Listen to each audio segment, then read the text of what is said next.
I think it works really good. Have you guys ever gone out and filmed and then come home to realize that all the footage is unusable because it was so windy and it really disrupted the sound? Well, I wanted to build a wind protector for a small point-and-shoot camera. I also wanted it to swivel and hook up to a monopod or a tripod, so it would basically be a selfie stick with a wind protector. So this is basically a hack I threw together. Now I designed the parts on my computer and I use my X-Carve from Inventables to carve out all the pieces. Let's go. I created this design in Inkscape and then I exported it as an SVG file to easel.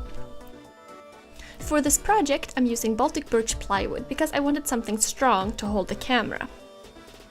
Baltic birch is pretty dense and it creates a lot of fine dust. I don't have a shop vac in my shop, I just use a handheld vacuum. And if it's one thing I've learned about the X-Carve, it's that you constantly have to remove the dust. When the battery on my handheld vacuum finally died and the dust was packed into the grooves, the vibration made the X-axis belt skip, which screwed up that one. So I had to do the main base plate again. So far I haven't found a permanent home for the X-Carve in my shop yet. But one thing I realized is that the dust is a real problem. Not just the dust in the air, but also the dust in terms of the machine operation.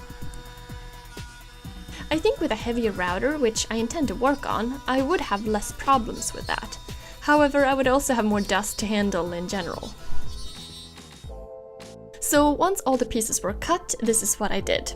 I chiseled in a 1/4 camera screw and then glued in Octagon E under piece C, and glued and screwed in cut D to the side of the octagon.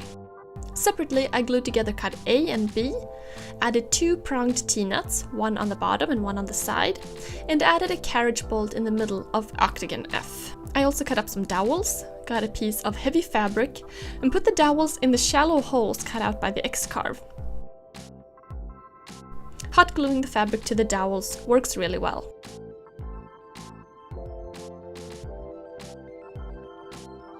Then remove the dowels to put on the camera and then put them back on. Then simply insert the carriage bolt in the groove and screw it into the square piece. And then screw in the monopod or tripod or whatever you're using at the bottom. Now you can adjust the knob there to change the angle of the camera. This is a pretty unfinished prototype that I hacked together because I needed it. If you decide to build this, I would think sanding and painting are a good idea. We have our selfie stick! Wind protector selfie stick. Now, taking the wind protector off is really easy. You just hook these off. I love how you can change the angle on it too, depending on what you're looking to do.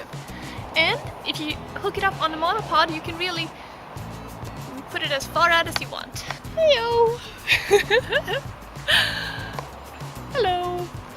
And it helps to prevent shakiness, even though there is a little bit, but it's not as much as when you hold hold it.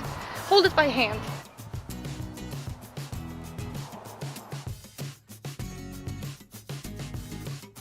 Thank you so much for watching. Don't forget to comment and like and share and subscribe if this is your first time here. I put out projects every week. Also, I have a link to my Patreon page and my shop below if you'd like to support the channel. Otherwise, thank you so much and I'll see you soon. Bye.